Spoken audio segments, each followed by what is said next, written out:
Injustice, new DC animated film based on a series of video games and a corresponding comic book title.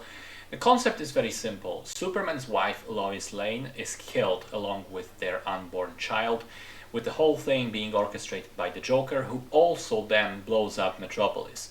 This is all too much for Superman as he finally snaps and ceases to be the Boy Scout that we all know. He takes matters into his own hands and puts himself as the world's sole judge, jury, and executioner. He says people cannot be trusted with upholding the laws, and he will now be the sheriff in town.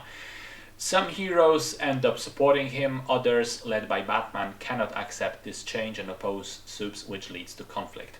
Now, I have not played the games, nor have I read the comics, but from what I've heard of them, they essentially skip quite quickly over the process of Superman going over to the dark side and focus more on the aftermath, the already established situation with Superman being the dictator.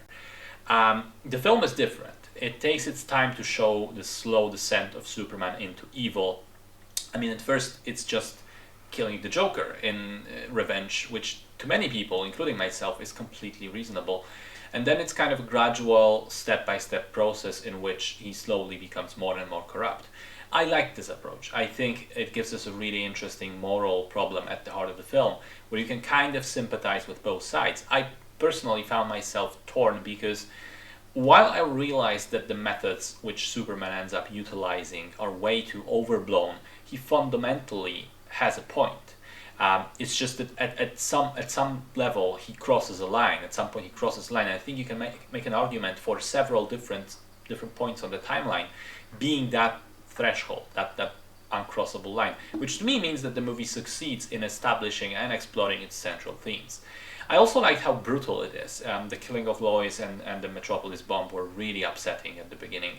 There's also a bunch of other moments where heroes and villains are killed in pretty horrible ways. It is an R-rated film for a reason. In terms of the subplots, I think the movie is kind of hit and miss. On the one hand, I really liked, for example, the comedic pairing of Green Arrow and Harley Quinn.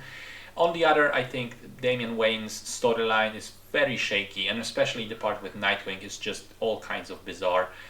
I think the animation could have used some work. It's nowhere near the level of DC classics such as Mask of the Phantasm, but I think it looks much better than the last 2 or 3 films from these guys. It's not horrible, but it's just that with characters at this power level, with a storyline of this grandiose scale, I would expect the movie to look much more exciting and spectacular, and it's just kind of ordinary. And also, I don't know why, but every character's knuckles in here are like these bold black lines. It's very distracting, and I don't know why the animators did it that way. Final point on the voice acting. It's fine across the board, but I do miss the voice actors, which I think are the definitive versions of those characters, like Kevin Conroy as Batman or Mark Hamill as Joker.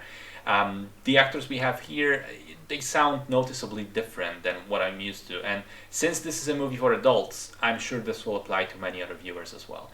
All in all, though, I'd say it's still pretty good. I think that the interesting storyline and the violent, brutal way in which it is explored and executed manages to mostly outweigh the somewhat average technical aspects and some flaws with the writing of the side characters.